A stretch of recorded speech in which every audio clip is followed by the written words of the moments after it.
depending on what time you are watching this or listening to me. Buongiorno or buonasera, as we're going to be talking calcio italiano.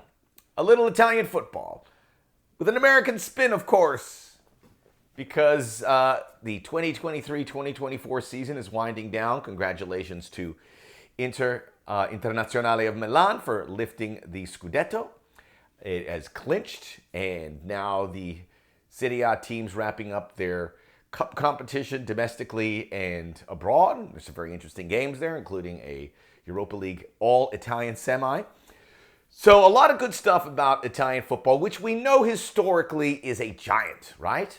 A giant. When I first started covering this sport professionally, when people paid me to cover this sport, it was the mid to late 90s, and we're coming off a huge era in the 80s and in the 90s where Milan and Juventus were the best teams on the planet and the best players in the world played in the Serie A, from Maradona to the great Dutch players like Gullit and Van Basten.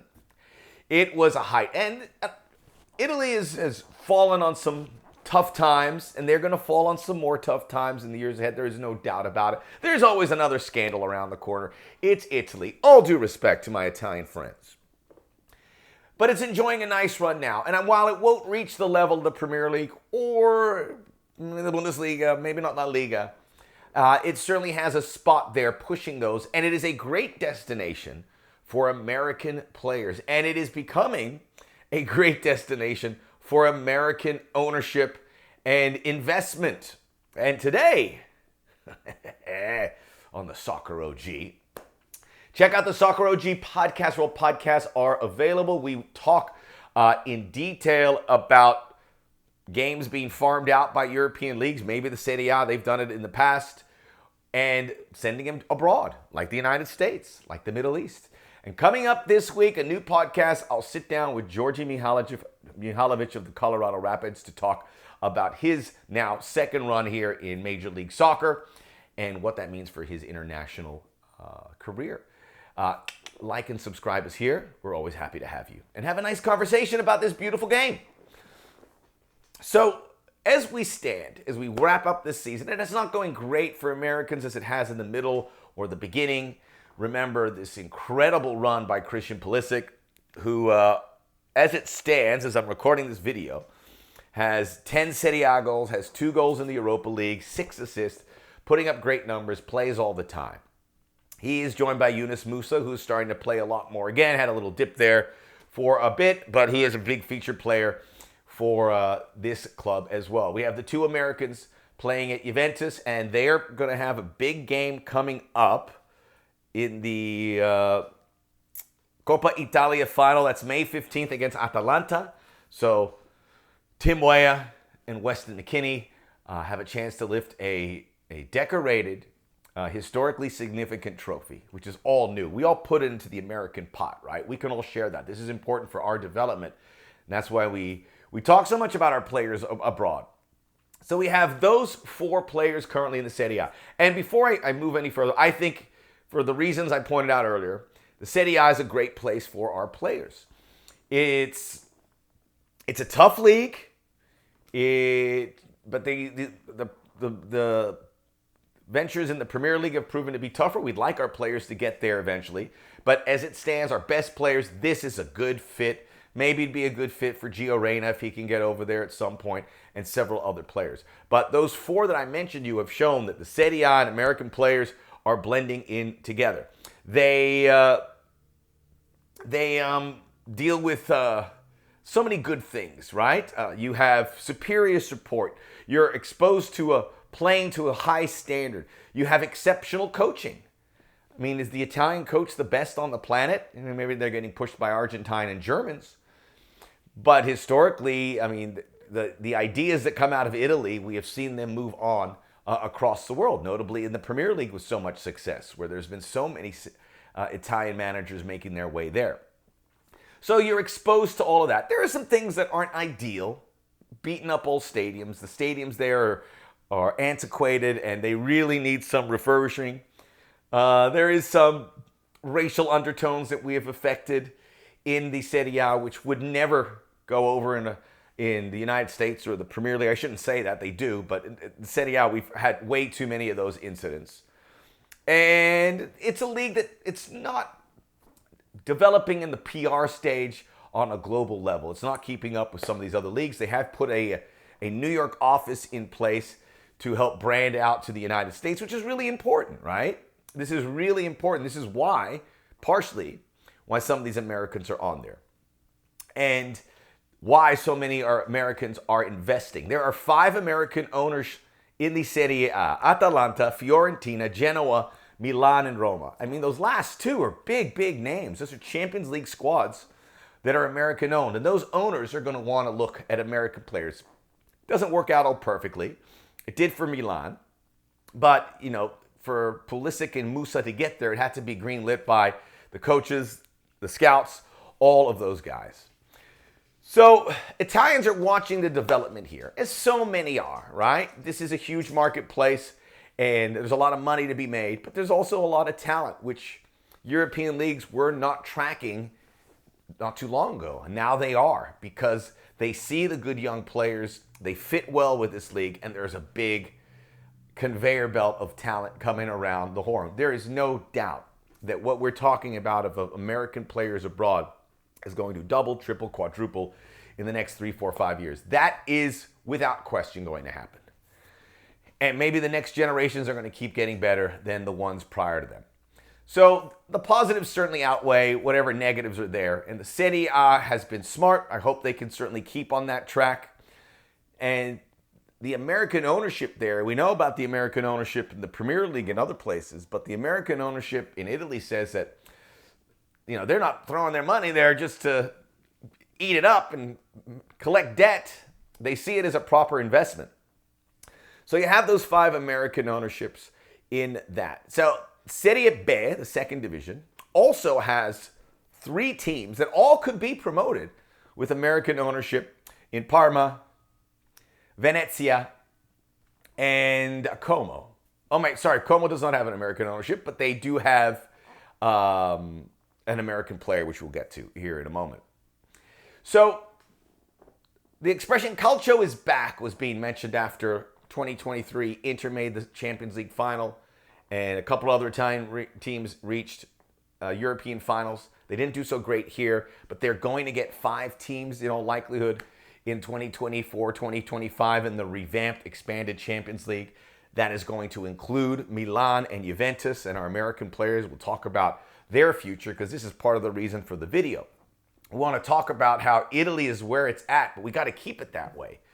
And we want to see 4 or 5 players. We want to see maybe next year 6 or 7 players. The year after then, 10 players. We have a great shot to add a couple if Venezia gets promoted, and that's the next big thing. Venezia is currently, there's 3 rounds to go in Serie B. Venezia are in second place. Parma's going to get promoted. The top 2 get promoted automatically. The third place team, if they don't have a big enough gap to the team behind them, they have to go in a playoff, which really is not fair.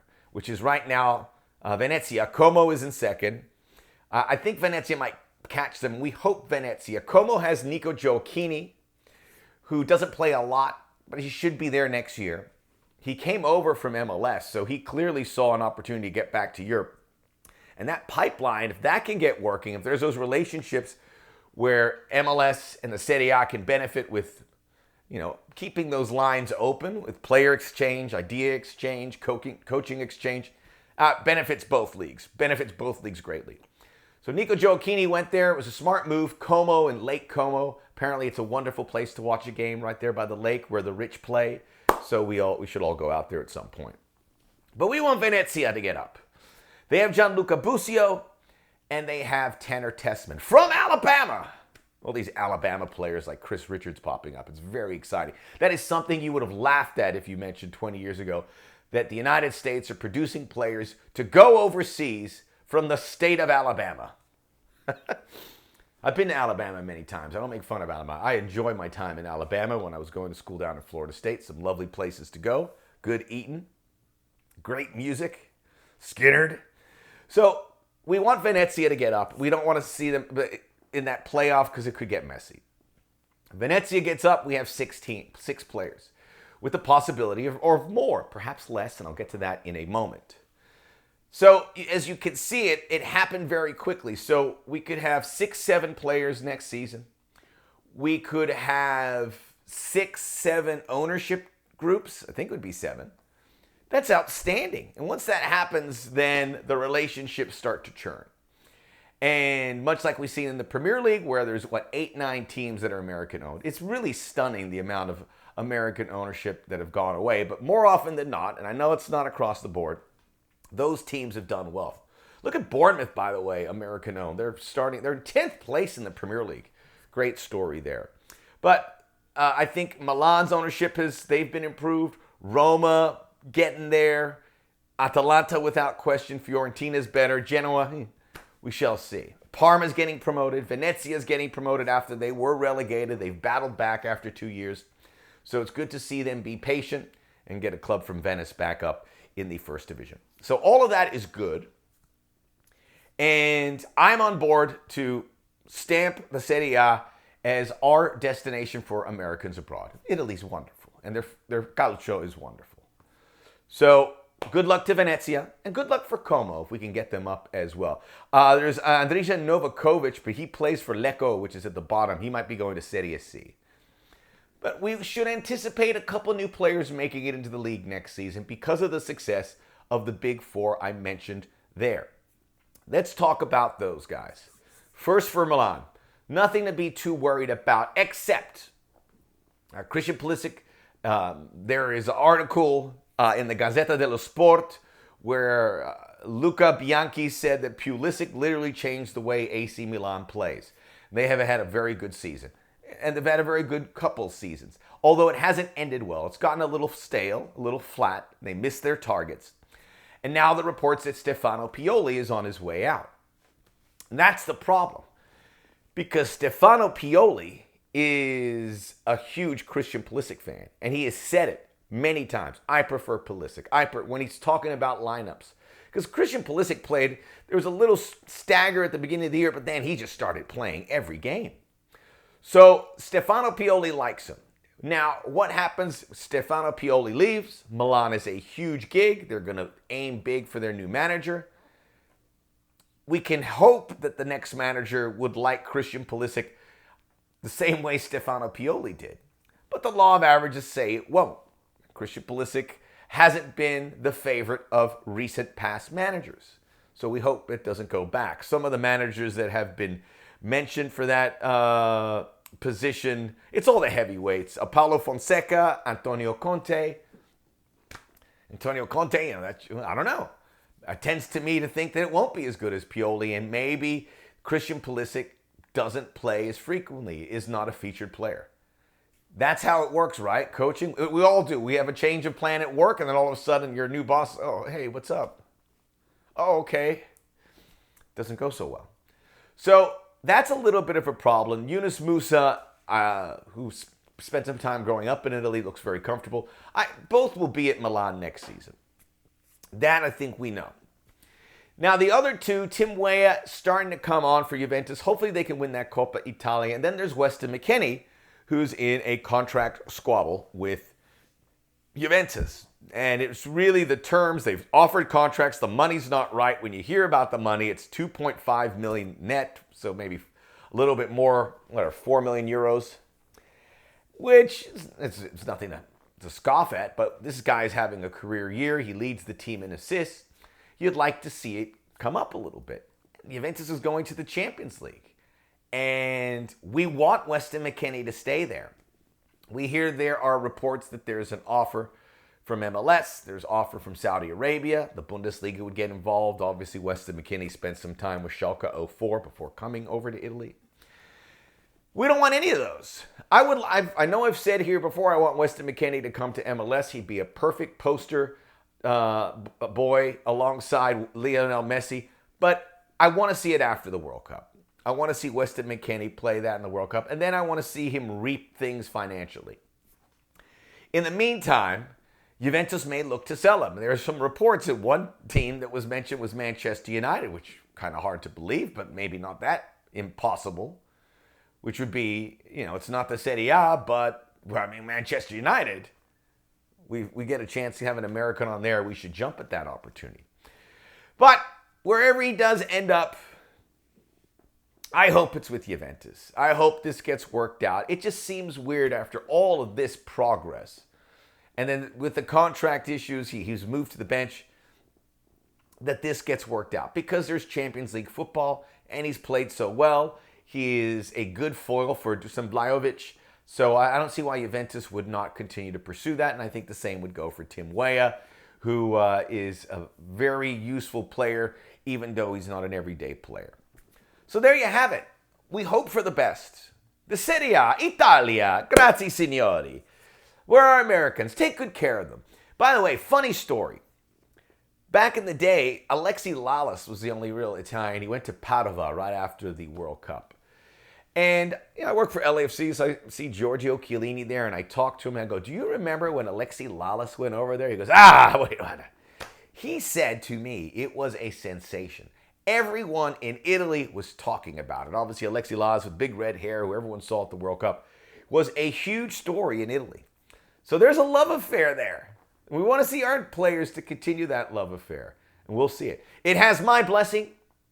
I want to see it continue. Juventus, don't be dumb. Work it out. Take good care of Weston, and then send him over here in a couple seasons, and we'll take care of business at that point. Bravo, Italia. Check out the Soccer OG podcast, where all podcasts are available. Do it right after you've watched this. Like and subscribe us here. We'll see you again very soon.